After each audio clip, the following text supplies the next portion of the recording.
E a Intel que parece estar finalmente encarando a Qualcomm como uma possível ameaça para o seu reinado de processadores x86 no âmbito dos computadores pessoais. É isso aí mesmo, galera. Recentemente, durante a keynote da Intel na Computex Taipei, em 2024, esse ano, a Intel decidiu citar a Qualcomm, e isso sinceramente já é uma baita de uma conquista na chegada dos processadores ARM da Qualcomm para os computadores pessoais. Vamos dar uma olhada exatamente no que aconteceu e eu vou falar um pouquinho do que eu penso sobre essa migração que está acontecendo com a chegada dos processadores ARM, desde que eles chegaram nos MacBooks até agora que eles finalmente parecem que vão se tornar relevantes para os PCs de uso pessoal.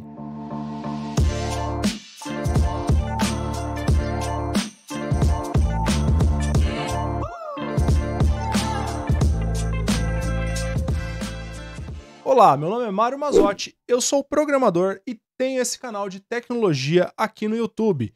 E se você gosta desses assuntos, considere se inscrever. Dessa forma, o nosso canal cresce e eu posso trazer mais conteúdos como esse para você. E galera, a notícia da vez é a seguinte: pela primeira vez durante uma apresentação de um produto novo, a Intel não só citou o desempenho do seu principal concorrente, a AMD, como também trouxe à tona uma palhinha sobre a conversa da chegada dos chips ARM pela Qualcomm para os computadores pessoais. Eu vou colocar aí para vocês rapidinho o que o Pat Gelsinger, o CEO da Intel, falou sobre a Qualcomm e os seus processadores Snapdragon X Elite durante a apresentação dos chips Lunar Lake. Foi rapidinho, mas nós já vamos discutir um pouquinho sobre isso. Dá uma olhada.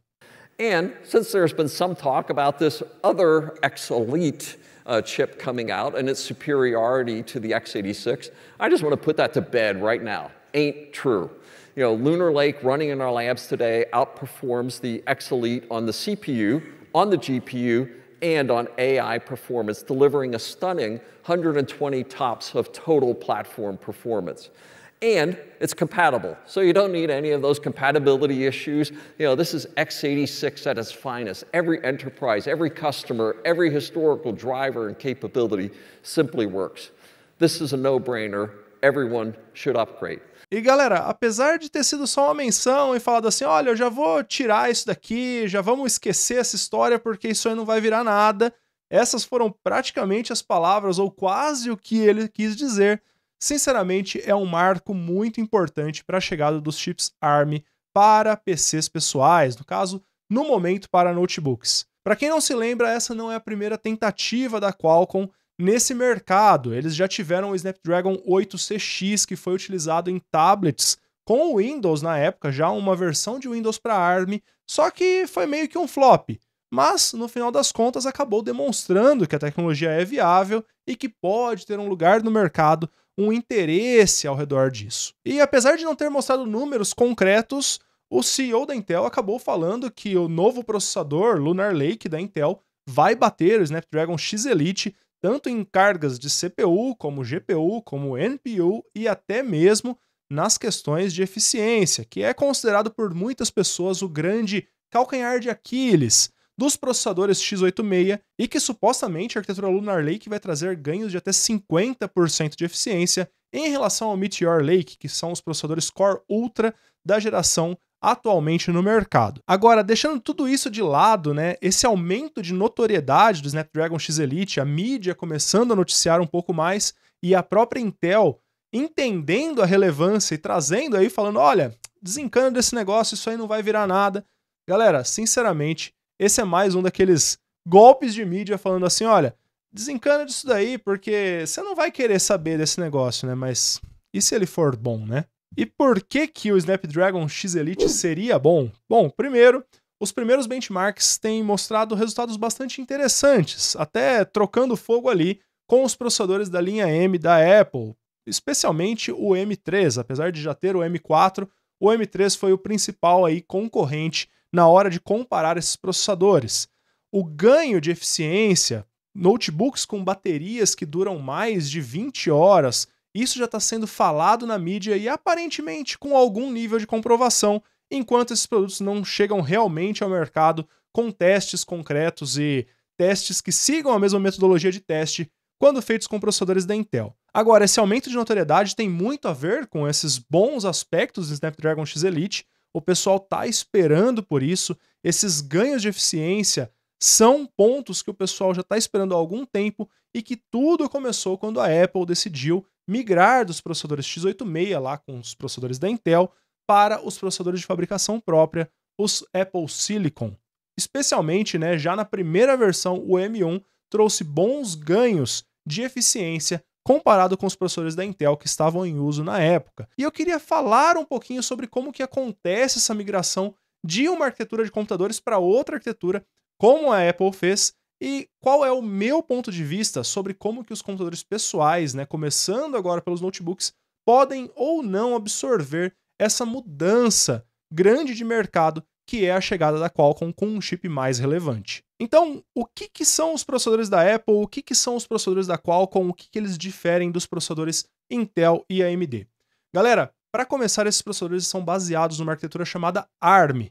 A arquitetura ARM ela é de uma empresa que licencia designs de processadores, né? Então ela tem essas arquiteturas e ela tem inclusive a implementação da arquitetura, que é um negócio chamado de microarquitetura, que qualquer empresa pode ir lá e licenciar essa arquitetura ou microarquitetura. Basicamente, isso quer dizer que empresas que queiram começar a desenvolver seus próprios processadores têm essa liberdade de adquirir essa licença com a ARM. O x86 ele também é uma arquitetura de processadores e ele é uma arquitetura de propriedade da Intel que foi licenciada muitos anos atrás para algumas poucas empresas, tipo VIA, Cyrix, AMD, e dessas, principalmente o que sobrou foi a AMD no mercado. Então, a arquitetura x86 ela tem várias implementações, várias da própria Intel, da própria AMD, mas o que tem de mais novo são os Intel Core Ultra, né, os Meteor Lake, e os Ryzen Zen 4, que são os que estão no mercado no momento. Então, a microarquitetura que está implementada hoje em dia são o Zen 4 e o Meteor Lake, e está chegando agora o Lunar Lake e o Zen 5. Então, o que significa essa distinção ARM e x86? São duas arquiteturas de computadores, mas a arquitetura ARM ela tem uma facilidade maior de licenciamento. O custo para você licenciar, a viabilidade de você licenciar essa arquitetura é maior. Isso é um ponto bastante importante, porque assim, muitas pessoas levam essa discussão de tipo, por que a Apple migrou para ARM? Por que a Apple não seguiu utilizando o x86? Pessoal, sinceramente, da minha perspectiva, o ponto de vista da Apple foi muito simples. Ela queria um chip mais eficiente e ela queria cortar o custo dela. Quando você compra um processador pronto da Intel, você está pagando todas as etapas de lucro que a empresa espera daquele produto. Ela tem a etapa de desenvolvimento, a etapa de produção, a etapa de fabricação, de envio. Todos esses pontos a Intel deve ter um certo controle e, obviamente, ela cobra um lucro nessa cadeia produtiva dos seus processadores. Quando uma empresa licencia a arquitetura ARM e desenvolve a sua microarquitetura, a sua implementação dessa arquitetura, e se você tem dúvidas sobre a diferença entre arquitetura e microarquitetura, deixa aqui nos comentários se eu posso fazer um vídeo só explicando isso, eu acho que seria legal pra caramba, mas basicamente a Apple pode simplesmente licenciar o ARM e criar o seu design com muita facilidade.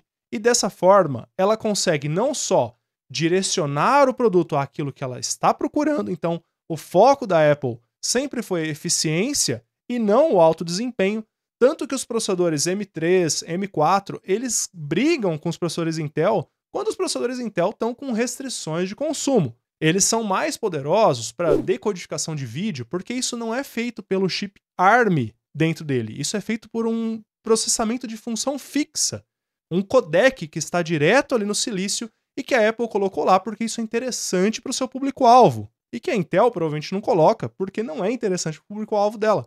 Então ela criou um chip totalmente direcionado para resolver o problema dela. E ela não poderia fazer isso com um processador x86. Não é inerente ao x86 ser muito menos eficiente do que um chip ARM. É inerente à microarquitetura, àquilo que a Intel implementou, que o x86 seja menos eficiente do que a microarquitetura que a Apple implementou no chip ARM dela. Então, basicamente, olhando do ponto de vista do cliente, a pessoa que quer comprar um notebook com um processador eficiente, a Apple acertou em cheio. Os processadores M1, eles não eram o melhor processador do mundo, eles não são os destruidores do single core e do multicore em todos os benchmarks que você colocar ele para rodar. Eles são muito bons e consomem muito pouca energia. Isso é interessante em um notebook, mas talvez não seja interessante em um computador de mesa. E aí essa diferença de direcionamento foi muito importante em tornar os processadores Apple Silicon em processadores muito, muito interessantes para o público-alvo deles, que são as pessoas que utilizam notebook e que esperam uma boa autonomia de bateria, um PC que é rápido, mesmo se não está conectado na tomada, o que é difícil se sua bateria não consegue fornecer muita energia, e aí os processadores Intel acabam ficando capados, porque eles precisam de muita energia para funcionar.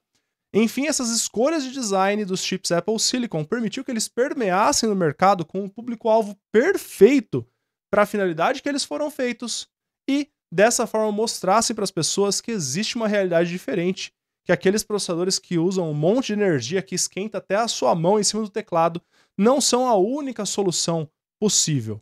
E eu tenho certeza que eu vou receber nesse vídeo alguns comentários falando que a culpa disso é porque os processadores x86 são CISC e os ARM são RISC. E a verdade, galera, é que essa era já passou. Essas terminologias elas já não fazem mais sentido. Existe alguma discussão, por exemplo, se o legado do x86, tudo que ele consegue processar de instruções antigas e tal, aí existe sim alguma discussão sobre o quanto isso pesa para ele em termos de eficiência. Mas eu garanto para vocês que essa história de CISC, que é como surgiu o x86 lá atrás, e RISC, que é como surgiu o ARM lá atrás, nós já passamos muito por isso. Devo fazer um vídeo explicando um pouco sobre como os processadores evoluíram, e hoje, tanto o x86 quanto o ARM são muito mais parecidos do que vocês imaginam. E muitas vezes a mídia mainstream pega esses termos e acaba jogando só para tentar explicar as coisas e não fica claro para as pessoas. Então, assim, não é essa a discussão. Eu garanto para vocês que não é simplesmente por ser CISC que o x86 é ruim e por ser RISC que o ARM é mais eficiente. Não tem exatamente a ver com isso. E sim com o que a Apple implementou, voltado especificamente para o produto que ela estava querendo colocar no mercado naquele momento. E bom, obviamente a Qualcomm, que já tem um baita de um background com a fabricação de chips ARM, tentou pegar uma carona aí nessa moralzinha que o ARM ganhou, relevância, né, que eles ganharam no mercado de PCs pessoais. E sinceramente eles não estão errados. Eles têm o know-how, eles têm a tecnologia, eles já pagam pelo licenciamento que eles têm que pagar, quase tudo, né? Tem umas conversas aí. Enfim, eles têm aí essa capacidade de criar um chip que seja eficiente, afinal eles já têm todo esse background de fabricação de chips para celulares, que são chips notavelmente eficientes, que trabalham com pouquíssima quantidade de energia e entregam um resultado satisfatório, né? Obviamente não para o mesmo tipo de tarefa que se faz num PC, mas talvez com alguns ajustes, o Snapdragon X Elite pode de fato ser o processador que vai unir aí os mundos dos PCs de mesa com os celulares, trazendo um processador ARM relevante para o mercado de PCs pessoais. Agora, uma coisa eu digo para vocês, pessoal. De novo, a discussão aqui não é x86 é melhor que ARM é melhor que x86. Não. O que nós estamos ganhando nessa discussão toda é um novo concorrente. E isso sempre é saudável para o mercado. Se nós temos um novo concorrente, nós temos a possibilidade de preços mais baixos, a competitividade aumenta e dessa forma nós temos mais produtos mais interessantes a preços melhores e possivelmente aí uma evolução tecnológica mais acelerada por parte das empresas já tradicionais. Então eu vejo com ótimos olhos a chegada da ARM, eu só vejo que às vezes a discussão não é levada exatamente para o lugar certo. Agora, com a Qualcomm lançando o Snapdragon X Elite, não dá para dizer que assim, o mundo dos PCs vai virar de uma hora para outra, o mundo ARM e acabou o x86, daqui 3 anos ninguém mais vai comprar chip Intel. Não, galera, muita calma nessa hora. Vamos lá. A Apple já está na 4ª geração dos chips M dela e eles foram notavelmente bem sucedidos nessa transição. Eles conseguiram fazer isso rápido, eles conseguiram um design de chip, uma microarquitetura ARM incrível, né? Um desempenho excelente, uma eficiência muito boa, mas mesmo a Apple ainda não acabou essa transição. Eles ainda têm computadores de altíssimo desempenho que estavam sendo vendidos com chips x86 até a geração passada dos processadores deles. O software deles não migrou inteiramente ainda para a ARM e eles ainda dependem do Rosetta para conseguir rodar as coisas. O Rosetta funciona basicamente como um emulador de código que transforma o código x86 em código ARM para ser executado nos processadores M. Então, assim, existem alguns passos e esses passos precisam ser obedecidos. Eles não vão simplesmente poder pular essas etapas. O que vai acontecer no mercado de PCs pessoais baseados em Windows e Linux tem uma tendência de ter mais ou menos esse mesmo passo de evolução que está acontecendo com os processadores Apple Silicon nos computadores Apple. Então, num primeiro momento, não vai dar para esperar uma compatibilidade 100%. Muitos programas, especialmente os programas mais complexos, jogos, programas de edição de vídeo, esses programas eles vão rodar com uma camada de emulação, eles vão rodar em cima de uma espécie de máquina virtual que a Microsoft está disponibilizando com o sistema operacional já para esses sistemas operacionais ARM, mas apesar de essa camada ser muito eficiente, tal qual o Rosetta é para os processadores Apple, existe aí um pequeno overhead. Isso vai tirar um pouco de eficiência, vai tirar um pouco de desempenho e a compatibilidade não é 100%. Então, assim, apesar de a Qualcomm estar chegando com tudo, com processadores legais, com processadores que prometem um bom desempenho com uma boa eficiência e a compatibilidade parece já estar começando a engatinhar para um negócio mais legal, infelizmente não vai ser no primeiro momento que nós vamos ver o verdadeiro potencial desses chips, pois muita coisa ainda vai rodar, de certa forma, emulada. Não é exatamente uma emulação, mas está muito próximo disso. E, obviamente, o ideal para tirarmos as conclusões é que nós esperemos esse período de incubação. Mas, sinceramente, galera, para mim, o fato da Intel ter, de alguma forma, admitido, citado os processadores Qualcomm, os processadores ARM da Qualcomm, como um potencial concorrente, mesmo que eles estejam falando, ó, isso aí não desencana disso daí.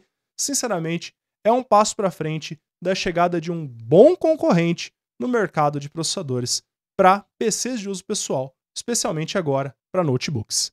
Galera, esse é o conteúdo que eu tinha para vocês. Digam aí para mim se vocês querem um pouco de contexto sobre isso, talvez um vídeo explicando CISC e RISC e por que essa denominação não serve mais. Se você gostou do conteúdo, deixa o like, se inscreve aqui no canal. Nós nos vemos em um próximo vídeo, talvez uma próxima live. Valeu!